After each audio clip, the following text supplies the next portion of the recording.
Max Forte again to bring you another collaboration video. This time I'm doing a collaboration with two of my favorite reviewers, Steven from Metal Essence and Docs Cody. I thought to myself in the beginning of the year, I'm getting married this year, and a lot of people had asked me, what would I wear for my wedding day scent? And I figured that, since Steven's getting married this year and Cody's also getting married this year, I said, why not invite these two awesome reviewers to do a collaboration? So we did that.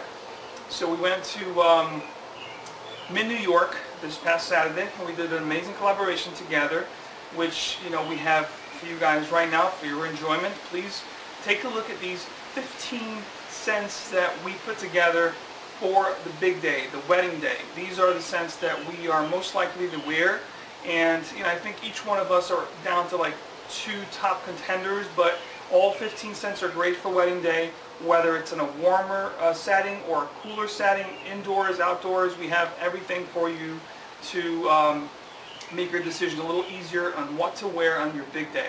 So stay tuned, guys. Take a look at this video and let us know what your pick, what your top picks are for your wedding day scent. If you have already been married, what kind of scent you wore that day, did you get compliments, was it unique? Is it something that you wear only on special occasions with your significant other? Let us know. We'd love to know which picks you guys, your top 3 picks for wedding day scents are. But stay tuned for the video. It's coming up next.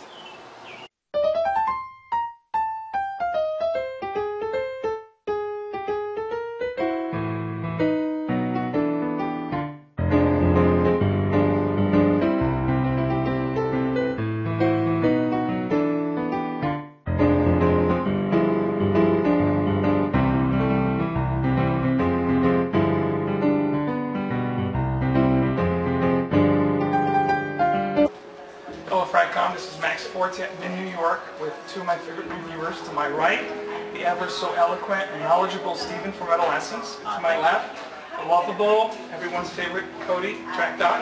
How you doing? We're doing a special wedding scent video for you guys. I believe it's going to be a top 15 picks, no particular order, just the favorite scents that we think will be perfect for our wedding day.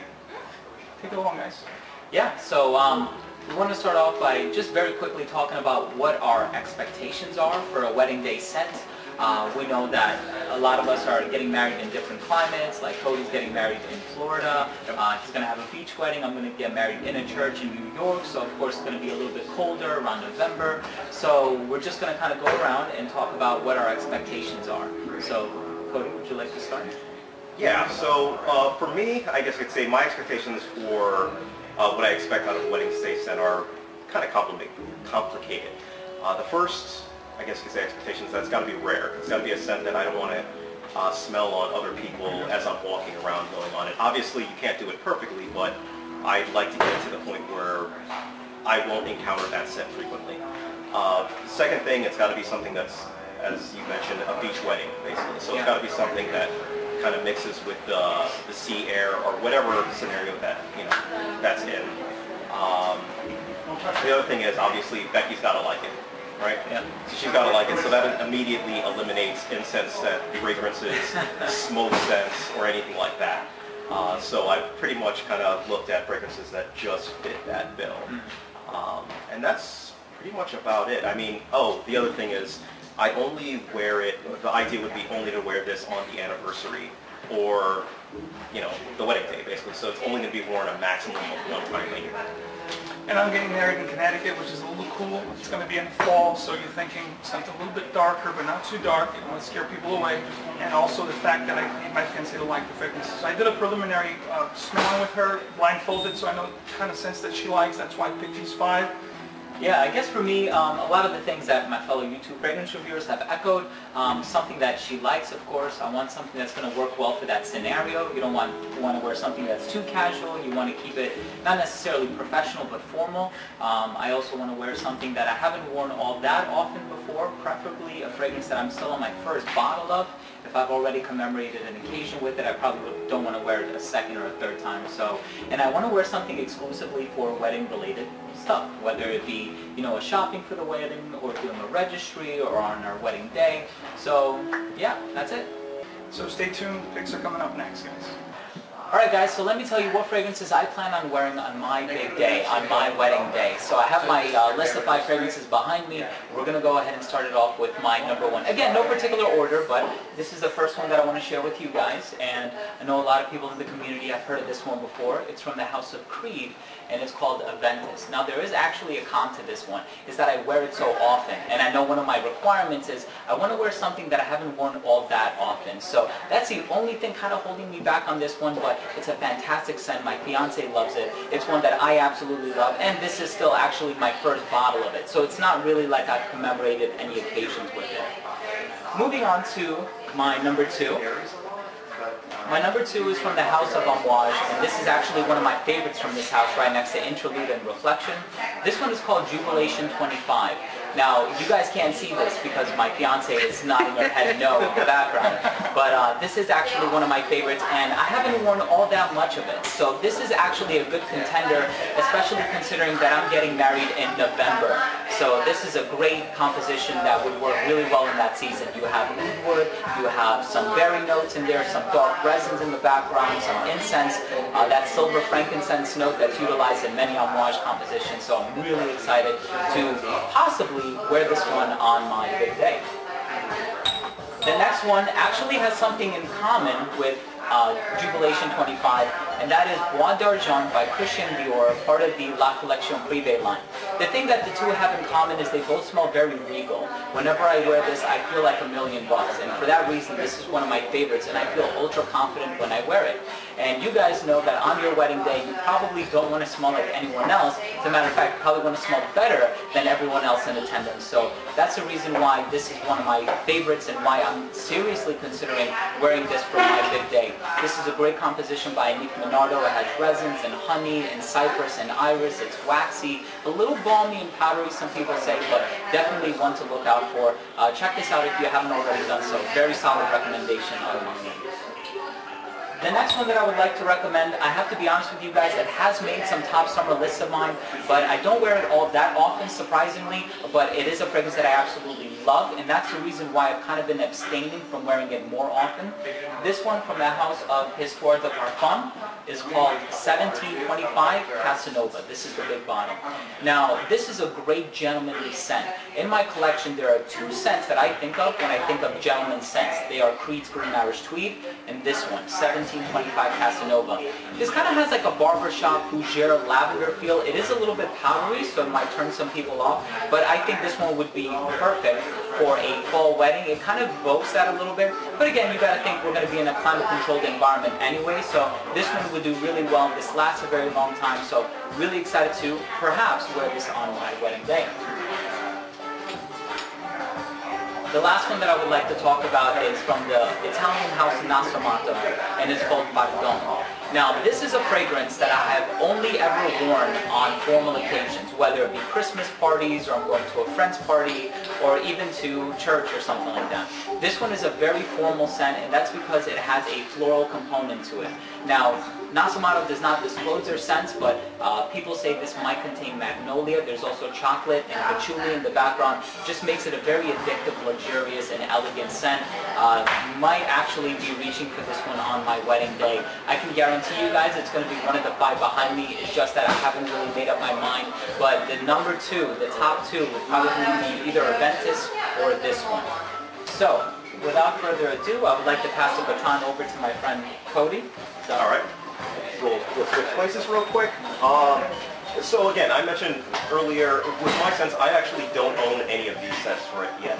I'm trying to actually figure out which ones I actually want for my occasion. So without any further ado, we'll start with the first one that's not actually here, and that's Creed's Windsor.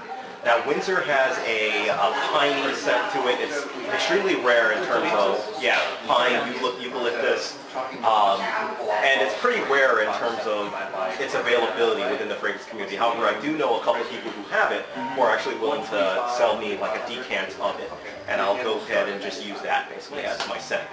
It'll make it a little bit easier since I'm traveling down to Florida anyway, so that kind of limits what I can take in my bag anyway. All right.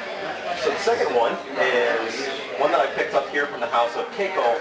Man, I can't pronounce her last name. It's Machiri? Machiri, maybe? Okay.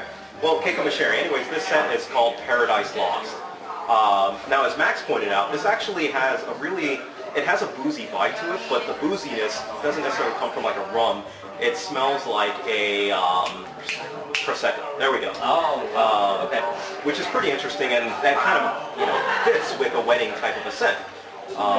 So it's got some lime as well too. It's got some bergamot to it, and that's pretty much what's on my list for number 2. That's no particular order, but Paradise Lost. The next, this one I just got my nose on, smelled it, and thought this is actually a pretty good scent. It's actually double for a Valentine's scent, but again, wedding scent. We're talking about 1969 from the house of, Historias de Parfums. Yeah.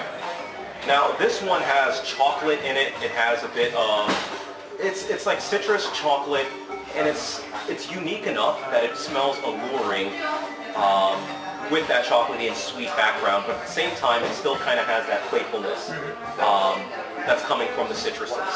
So I might actually be ruling against this just because now that I think of it a little bit more, I might actually be tempted to wear this more on a more frequent basis than that actual time. So, but anyways, it's on the list.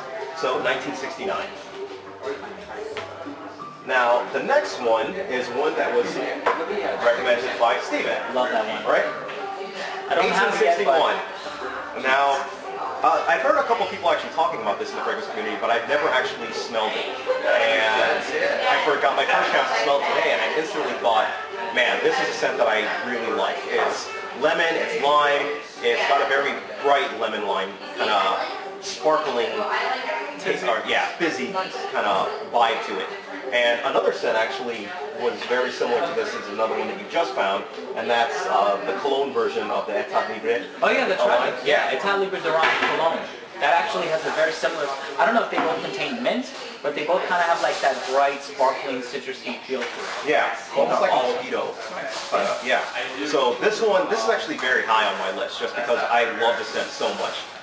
That mojito vibe, I'm just really digging. I haven't smelled it. Sure. And I think it's a great scent to wear for like Florida. And that time was going to be like 70 degrees. So this is very high on the list, if not the number 1. They actually just renamed that one to Renaissance. So if you're looking it up online, it's going to be 1861 Renaissance. And the final one is actually from here in mid-New York. The fragrance is called Memento. This is from their personal line that they released, and this is supposed to, I guess, invoke memories of your past or your childhood. And outside of that, I want to say, it has this nice citrus vibe to it, but it's not a traditional citrus. It has a note that I can't really pinpoint. Oh well, I'll ask him later. But the basic gist is, it kind of gives me a nostalgic feeling when I'm wearing it, and I think that's a great feeling to have when you're getting married. For that reason, I think it's a perfect scent for that. Alnita, the tricky thing with this is I can't, or my own personal rules, I won't be wearing it. Okay. So it's kind of like a call that I have to make based off of like half a wearing or not even a full wearing of it, just because I really don't want to ruin the occasion. So if I was to be perfectly honest, I probably think that it's probably going to come down between this and 1861, between the two scents. All right, so those are my scents. Let's move on to Max. All right, guys. So Let me go over there. my first pick is from this exclusive line by Chanel. It's Coromandel. This is very unique. It's very nice. It's very alluring. Very luxurious. You have white chocolate, vanilla, some woods. It's just very inviting, very unique, and it's one of my better contenders. It's something that my fiancé really enjoys on me. So, and I don't wear this much, so I think I could definitely pick this for my wedding day as my going out to celebrate anniversaries and things of that nature. So it's a very good contender. Next one is one of my favorites of all time. It's Spice and Wood. I bought a lot of this bottle. I'm almost ready to purchase another bottle. The only one against this right now, it's because I wear it so much. But it's almost like a signature scent when it's like early fall, early spring. I wear a lot of this juice. So but I love it. You get a lot of birch here, some spices, very woody. Am I missing anything that's really standing out in this fragrance? No, that's with that fragrance, like really just describing spices and woods. I know, Yeah. like clove, nutmeg, But the spices cedar. here are not very loud or aggressive, right? No, It's yeah. very, very nice, subdued, calm spices. Just also very inviting, you know, comfortable, very comforting. Yeah. Nice guy. Next one is Tom Ford's Private Blind Italian Cypress. Now this was, I think, a little more of a mature vibe. I like the bergamot and the mint in the beginning. You get a lot of the cypress here and some woody notes. I really enjoy it. It's got a mature feel, reminds me of my dad. But from the Tom Ford Private Blind, I think this is one that she enjoys because it's not really dark, opulent, or doesn't push the boundaries of being, you know, too aggressive. Some of the Tom Ford line is just too dark. It's just, you know, for girls, they don't seem to like those incense, really dark scents. And this is really nice. You're going to smell good, you're going to get confidence with Italian cypress. And it's still unique. Next one is Honey and Hay, Chergui by Sir Louis. I think this is the original concentration, but I think this was recently reformulated. It's a little lighter. Something about that. So it's not as long-lasting. This is the original concentration. It's really nice. I really adore this scent, and I don't wear this much at all. So I think the uniqueness factor will definitely push towards this one here for my wedding day. And last but not least is one that's really different and weird. This is Fusion Sacré Bleu for him by the house of Marge Bacali. This one has a weird celery note up top, but then it gets really caramelly and vanilla as you get to the dry down. And it's also very unique. If you haven't checked it out, I think Mint just stopped carrying this brand, but I'm sure you can find this. It's not discontinued. But it is very unique, and my fiancé really loves this because it's that unique, and you're not going to smell like anybody else. So this is a really good contender as well. So, you know, this was just, you know, to let you guys know what our picks are for our wedding day. My wedding's in September. I think Steven's in November, and Cody's going to be December. He's going to be married at the beach. I'm going to be inside, indoors, as well as you are. It's going to be fall, early fall for me. So, you know, I think some of these scents will do great. Controlled environment, like you said. So, you know, I think any of these will do fantastic, guys. And let us know what your thoughts are. You know, what you guys think would be a great wedding scent for a guy. You know, we'd love to hear your thought, your top 3 picks. What else, guys? That's pretty much it. Yeah, so yeah, just very lastly, we do live on the East Coast, so it's a little bit colder here, but so a lot of these, especially Cody's, do work in the summer as well, so make sure you check them out, look it up online, find the notes you may be interested in checking some of them out. Thanks for watching, guys. Talk to you soon. Take care.